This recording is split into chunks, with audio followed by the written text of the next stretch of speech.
Hé, j'en ai une bonne. Une blague égyptienne en plus. Et ouais, je m'adapte. Je vous la raconte. Quel est le seul endroit d'Égypte où l'on peut ouvrir sa bouche sans risquer la prison? Hein? Le dentiste. Pas mal, non? Mais depuis 10 jours, cette blague ne marche plus. Le pays tout entier l'ouvre enfin. Seulement voilà, on n'y voit rien. C'est comme dans le brouillard. Ils vont où? Ils font quoi? Il va se passer quoi demain? Eh ben, on n'en sait rien. Et moi, j'en sais rien non plus. L'Égypte est comme dans un tunnel. Ça a pourtant commencé il y a 11 jours seulement et on a déjà presque oublié ces images. Il y a 10 jours, il n'y avait sur cette place que des sourires, des vœux de victoire. C'était comme un état amoureux, la seule joie du présent. C'est toujours par là, ou presque, que les révolutions, grandes ou petites, commencent. Ce moment, ensemble, où le peuple se dit « C'est possible l'optimisme ». Vous connaissez la suite. Faux policier, vrai provoque. Et le peuple qui perd son sourire. Et le peuple qui devient une foule.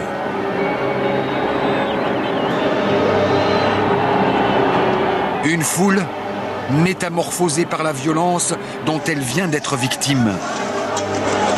Mais ils sont passés où les sourires? Sont passés où les vœux de victoire et les tasses de thé offertes aux journalistes? Tout a basculé, comme un grand gâchis. Serait-ce là l'inévitable et sanglant passage de toute révolte?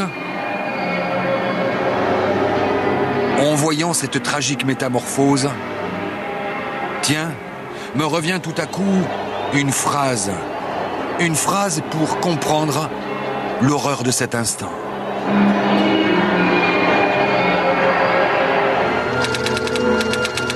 À vouloir étouffer les révolutions pacifiques, on favorise les révolutions violentes. John Fitzgerald Kennedy. Et si pour mieux vous parler de l'Égypte, il fallait que je passe par là? La petite gare d'Anduze dans le Gard. Un événement minuscule, une contestation microscopique comparée à l'Égypte. Et pourtant, les gens du village ont décidé de se rebeller, de se révolter contre le maire de la ville d'à côté. On dirait un reportage pour le journal de Jean-Pierre Pernaut. Les gens veulent juste retarder le passage de ce convoi officiel. Les gendarmes, bien sûr, sont du coin, font leur boulot, on les connaît. Leurs enfants vont sûrement à la même école que les enfants ou petits-enfants des manifestants. Les perturbateurs ont alors le sourire. Tiens, le commandant, ici au premier plan, sur la droite, il a quoi dans sa main? Un homme, un seul, ça suffit pour tout faire déraper, pour changer une protestation en révolte. C'est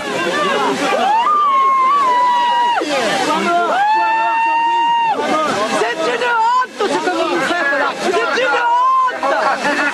La gendarmerie est là avec nous. Démocratie vivra. Les gendarmes avec nous. Les gendarmes avec nous. Les gendarmes avec nous. Les gendarmes avec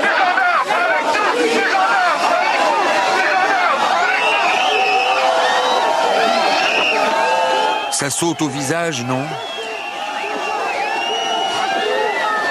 Et voilà les hommes du commandant qui se retrouvent dans une galère. Les coups vont pleuvoir. Les gendarmes ne songent même plus à stopper cette caméra. Les avantages de la province. Regardez.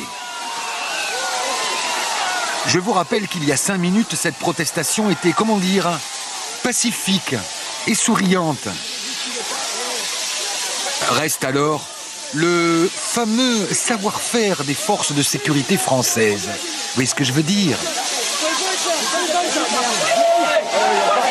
Ah, d'accord, non, tu peux, on touche pas aux gendarmes. Si,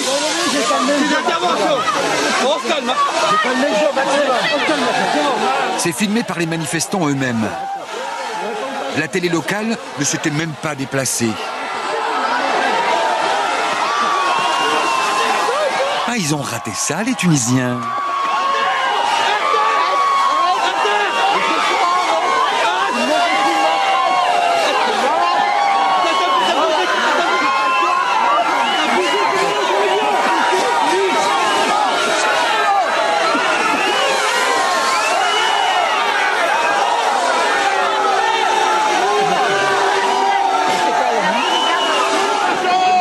Dans les jambes, ouais. Il fallait pas. Un coup de ton fan dans les jambes. Tu vois quoi? Tu vois quoi?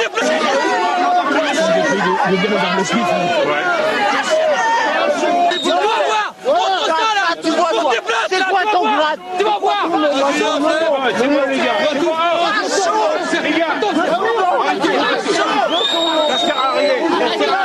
Et ils en disent quoi, les dangereux révolutionnaires d'Anduze? Ils avaient très très mal. Hein? Ouais, moi aussi, venir sous dans le nez, moi, simplement. C'est l'horreur. Ouais. C'est une bande d'abrutis. Une bande? Non. Un seul abruti suffit.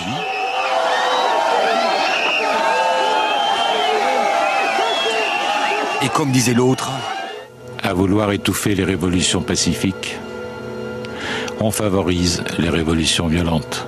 et ce, quelle que soit la taille des révolutions. La révolution égyptienne, elle, faut peut-être venir ici pour avoir les meilleures images, une vue imprenable et comprendre. Je m'explique. Pour le 7e mois consécutif, le prix des aliments de base a explosé. Le riz, le lait, hors de prix, la survie. Dans les bourses mondiales, on spécule à tout va. Et cet Égyptien révolté, sait-il les vraies raisons de ses blessures? Alors, Papa, c'est quoi une révolution? je sais pas moi. Une révolution, c'est peut-être un tour sur soi-même avec l'inévitable retour au point de départ. Oh, ce serait triste. Cette vision de la révolution, il n'y a que les loups qui l'ont. En regardant la lune et en se disant que rien ne changera jamais. Ou pas. Je vous le disais tout à l'heure, l'équipe de France de rugby entame aujourd'hui le